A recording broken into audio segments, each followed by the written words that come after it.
Hello friends, ओम श्री गणेशाय नमः। आप सभी का स्वागत है आपके अपने यूट्यूब चैनल पर। फ्रेंड्स, आज हम आपको इस वीडियो में बताने जा रहे हैं साल 2025 की ज्येष्ठ मास की सोमवती अमावस्या, वट सावित्री व्रत, शनि जयंती के शुभ मुहूर्त, पूजा विधि, व्रत कथा, महत्व और उपायों के बारे में। फ्रेंड्स, वीडियो शुरू करने से पहले आपसे रिक्वेस्ट है, अगर आप हमारे चैनल पर नए हैं और आपने अभी तक चैनल को सब्सक्राइब नहीं किया है तो प्लीज सब्सक्राइब कीजिएगा चैनल को, साथ ही प्रेस कीजिएगा बेल आइकन को, जिससे नए वीडियो से रिलेटेड नोटिफिकेशन आपको तुरंत प्राप्त हो सके। और वीडियो पसंद आने पर वीडियो को लाइक और शेयर जरूर कीजिएगा, ताकि सभी भक्तों को इस वीडियो का लाभ प्राप्त हो सके। और कमेंट बॉक्स में ओम श्री गणेशाय नमः जरूर लिखिएगा। हिंदू पंचांग के अनुसार हर साल ज्येष्ठ मास के कृष्ण पक्ष की अमावस्या को वट सावित्री व्रत रखा जाता है। इसे वट अमावस्या और सावित्री अमावस्या के नाम से भी जाना जाता है। इस दिन सुहागन महिलाएं अपने पति की लंबी आयु, अखंड सौभाग्य और संतान प्राप्ति की कामना के लिए व्रत रखती हैं तथा बरगद के पेड़ की पूजा करती हैं और उनके चारों ओर परिक्रमा लगाती हैं। धार्मिक मान्यताओं के अनुसार ऐसा करने से पति को लंबी आयु प्राप्त होती है, जिससे सुहागनों का अखंड सौभाग्य बना रहता है।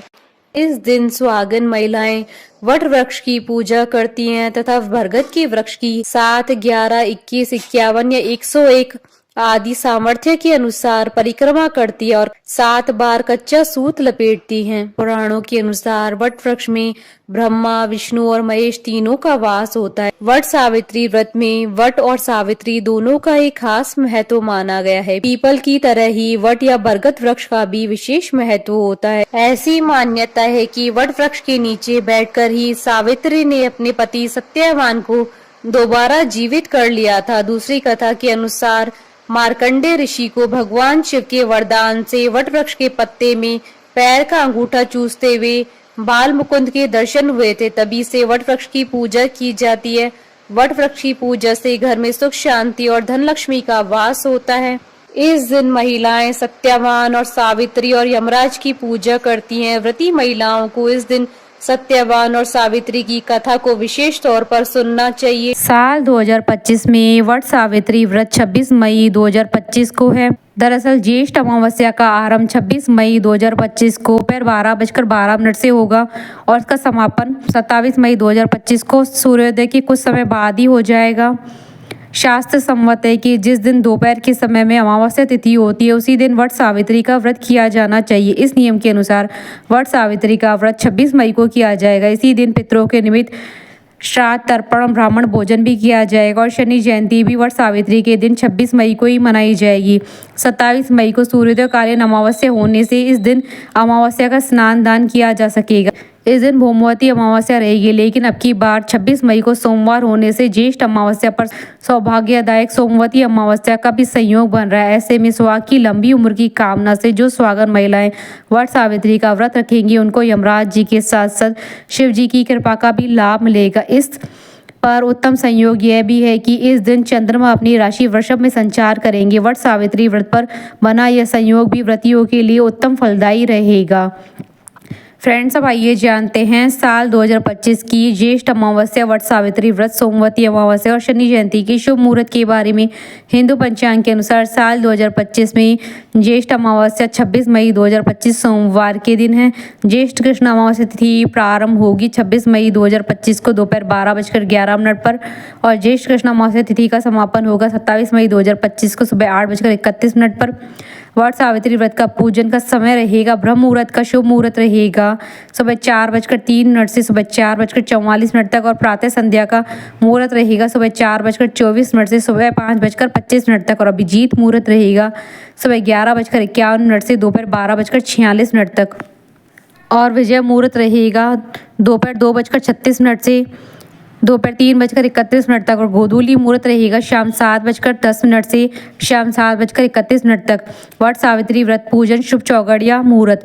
अमृत का मुहूर्त रहेगा सुबह 5:25 से सुबह 7:09 तक और शुभ का मुहूर्त रहेगा सुबह 8:52 से सुबह 10:35 तक और लाभ और उन्नति का मुहूर्त रहेगा दोपहर 3:45 से शाम 5:28 तक और शाम 5:28 से शाम 7:11 तक। फ्रेंड्स, आप हमारे चैनल पर ज्वाइन बटन को दबाकर हमारे चैनल के मेंबर भी बन सकते हैं। हम हमारे चैनल के मेंबर्स के कमेंट्स को टॉप प्रायोरिटी पर रखकर उनका रिप्लाई करते हैं। फ्रेंड्स, अब आइए जानते हैं वट सावित्री व्रत के लिए क्या क्या पूजा सामग्री आवश्यक होती है। सत्यवान सावित्री की मूर्ति, धूप, मिट्टी का दीपक, घी, फूल, फल, लाल धागा, कलश, मौसमी फल, पूजा के लिए लाल कपड़े, सिंदूर, कुमकुम, रोली, चढ़ावे के लिए पकवान, अक्षत, हल्दी व 16 श्रृंगार के सामान। इसके अलावा वट वृक्ष के लिए बांस का पंखा और रोली, साथ ही जल से भरा हुआ पात्र और रोली।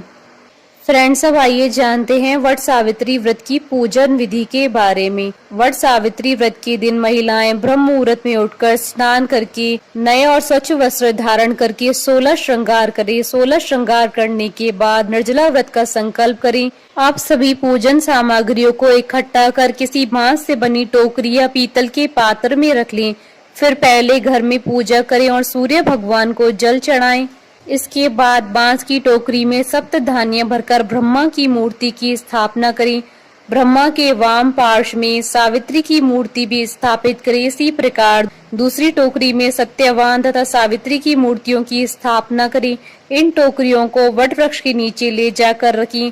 इसके बाद ब्रह्मा तथा सावित्री का पूजन करें। तत्पश्चात सावित्री तथा सत्यवान की पूजा करके बड़की जड़ में पानी दें। पूजा में जल, मूली, रोली, कच्चा सूत, भिगोया हुआ चना, फूल तथा धूप का प्रयोग करें। जल से वट वृक्ष को सींचे और उसके तने के चारों ओर कच्चा धागा लपेटकर कम से कम 7 बार परिक्रमा करें। बड़ के पत्तों के गहने पहनकर वट सावित्री की कथा सुनी। भीगे हुए चनों का बायना निकालकर नगद रुपए रखकर सासू जी के चरण स्पर्श करें। यदि सास वहां न हो तो बायना बनाकर उन तक पहुंचाएं।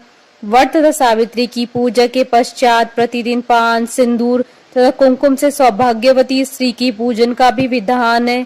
यही सौभाग्य पिटारी के नाम से जानी जाती है। सौभाग्यवती स्त्रियों का भी पूजन होता है। पूजा समाप्ति के बाद ब्राह्मणों को वस्त्र तथा फल आदि वस्तुएं बांस के पात्र में रखकर दान करें।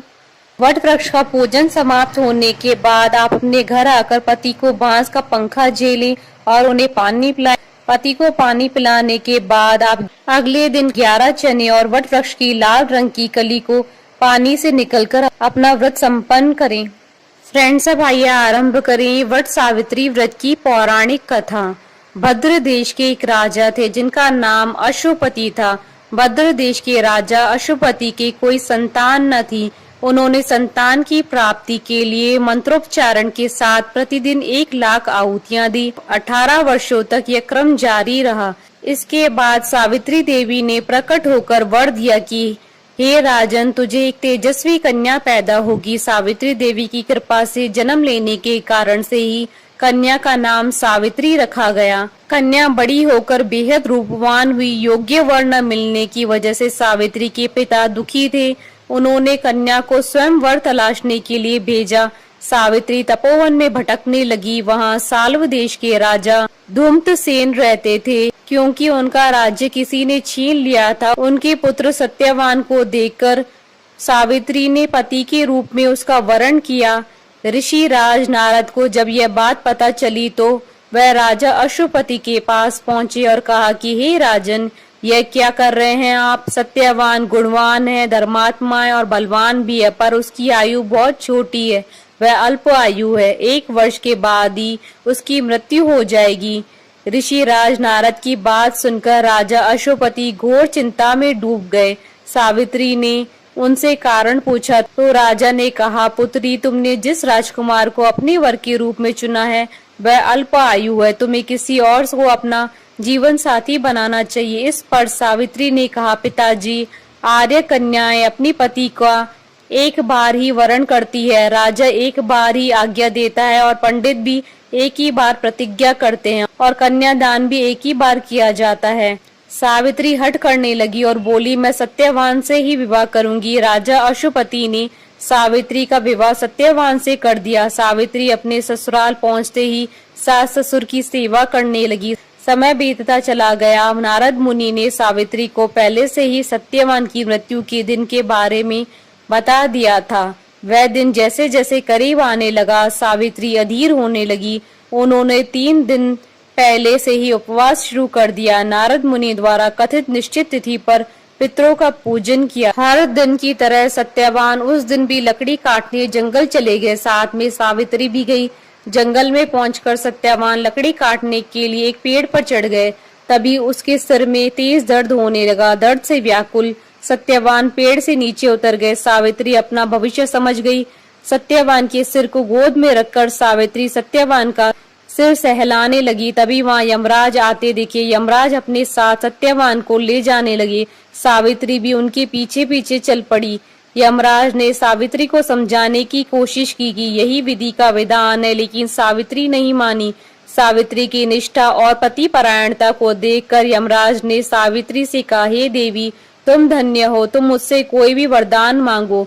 सावित्री ने कहा, मेरे सास ससुर वनवासी और अंधे हैं, उन्हें आप दिव्य ज्योति प्रदान करें। यमराज ने कहा, ऐसा ही होगा, जाओ अब लौट जाओ। लेकिन सावित्री अपने पति सत्यवान के पीछे पीछे चलती रही। यमराज ने कहा, देवी तुम वापस जाओ। सावित्री ने कहा, भगवान, मुझे अपने पति देव के पीछे पीछे चलने में कोई परेशानी नहीं है। पति के पीछे चलना मेरा कर्तव्य है। यह सुनकर उन्होंने फिर से उनसे एक और वर मांगने के लिए कहा। सावित्री बोली, हमारे ससुर का राज्य छिन गया है, उसे पुनः वापस दिला दें। यमराज ने सावित्री को यह वरदान भी दे दिया और कहा, अब तुम वापस लौट जाओ। लेकिन सावित्री पीछे चलती रही। यमराज ने सावित्री को तीसरा वरदान मांगने को कहा। इस पर सावित्री ने 100 संतानों और सौभाग्य का वरदान मांगा। यमराज ने इसका वरदान भी सावित्री को दे दिया। सावित्री ने यमराज से कहा कि प्रभु, मैं एक पतिव्रता पत्नी और आपने मुझे पुत्रवती होने का आशीर्वाद दिया। यह सुनकर यमराज को सत्यवान के प्राण छोड़ने पड़े। यमराज अंतर्ध्यान हो गए और सावित्री उसी वट वृक्ष के पास आ गई जहां उसके पति का मृत शरीर पड़ा था। सत्यवान जीवित हो गया और दोनों खुशी खुशी अपने राज्य की ओर चल पड़े। दोनों जब घर पहुंचे तो देखा कि माता पिता को दिव्य ज्योति प्राप्त हो गई। इस प्रकार सावित्री सत्यवान चिरकाल तक राज्य सुख भोगते रहे। अतः पतिव्रता सावित्री के अनुरूप ही प्रथम अपने सास ससुर का उचित पूजन करने के साथ ही अन्य विधियों को प्रारंभ करे। वट सावित्री व्रत करने और इस कथा को सुनने से उपासक के वैवाहिक जीवन या जीवन साथी की आयु पर किसी भी प्रकार का कोई संकट आया भी हो तो वह टल जाता है। हमारे साथ इस वीडियो में अंत तक बने रहने के लिए आपका धन्यवाद। ओम श्री गणेशाय नमः।